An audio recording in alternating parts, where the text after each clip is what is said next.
کہ اہل جنت کو اللہ تبارک و تعالی جو وہاں انعامات عطا فرمائیں گے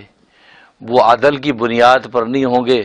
بلکہ فضل کی بنیاد پر ہوں گے۔ اللہ تبارک و تعالی اپنے فضل سے ان کو زیادہ عطا کرے گا۔ اور اہل جہنم کے ساتھ اللہ تبارک و تعالی عدل کا معاملہ کریں گے کہ انہوں نے جتنا گناہ اور معصیت کیا تھا اللہ اتنا ہی ان کو بدلہ دیں گے، اس سے زیادہ ان کو سزا نہیں دیں گے، یعنی اہل جہنم کے ساتھ بھی ظلم نہیں کیا جائے گا۔ اور یہ بات حقیقت ہے کہ دنیا کے اندر کسی اچھے یا برے عمل کا بدلہ دیا جانا ممکن نہیں۔ مثلا اگر ایک شخص نے 100 انسانوں کو قتل کیا ہے تو ان 100 انسانوں کے قتل کے بدلے میں آپ اس ایک انسان کو کیا سزا دے سکتے ہیں؟ آپ زیادہ سے زیادہ یہی سزا دے سکتے ہیں کہ اس انسان کو بھی قتل کر دیں گے تو وہ اس کا قتل ہونا تو ایک انسان کا بدلہ ہے، باقی 99 انسانوں کی موت کا تو بدلہ نہیں ہے۔ باقی 99 انسانوں کی قتل کا ذمہ دار کون ہے؟ 1,00,000 انسانوں کا اگر کسی نے قتل کیا ہے، اس کو اگر سزا آج کی عدالت دیتی ہے تو اس کے بدلے میں اسے ایک کو قتل کر دیا جائے گا، تو وہ 1,00,000 میں سے ایک انسان کے بدلے میں ایک آدمی قتل ہوا، باقی انسانوں کا بدلہ کون دے گا؟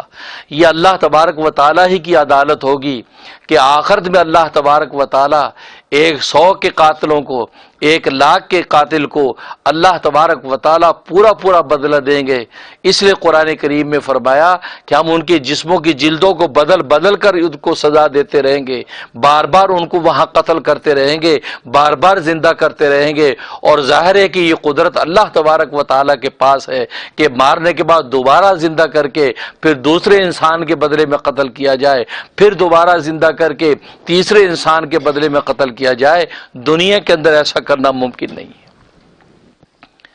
اسی طریقے سے کسی اچھی نیکی کا بدلہ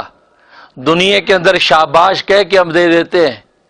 دنیا کے اندر کوئی انعام پیسہ دولت دے کر دے دیتے ہیں، حالانکہ نیکی تو ایک ایسا عمل تھا کہ جو کہ دائمی تھا، جو فنا ہونے والا نہیں تھا، وہ تو دنیا سے آخرت تک قائم رہنے والا تھا، اور بدلہ آپ نے دنیا کی ایک فانی چیز دے دی، آپ نے چند $1000 دے دیے، آپ نے ایک ایوارڈ دے دیا، آپ نے ایک بہت بڑا کارڈ لگا دیا دیوار پہ اس کے نام کا، آپ نے اس کو شاباش دے دی، آپ نے اس کا ماتھا چوم لیا، تو یہ دنیا کے وہ انعامات آپ نے دیے ہیں کہ جو سب کے سب فانی ہیں، جبکہ اس کی جو نیکی ہے وہ تو باقی رہنے والی ہے، وہ تو باقیات الصالحات ہے، وہ کبھی ختم ہونے والی نہیں ہے۔ اس کا ایک دائمی نیکی کا بدلہ فانی چیز کیسے بن سکتی ہے؟ یہ اللہ تبارک و تعالی ہی کی جناب ہے، یہ اللہ تبارک و تعالی ہی کی طاقت ہوگی کہ آخرت میں اللہ تبارک و تعالی اس نیکی کا ایسا بدلہ دیں گے۔ ظاہر ہے کہ نیکی عبدالآباد رہنے والی ہے تو اللہ تبارک و تعالی ایسی جنتیں عطا کر دیں گے جو جنتیں بھی عبدالآباد تک باقی رہیں گی۔ تو دنیا کو دارالعمل بنایا ہے،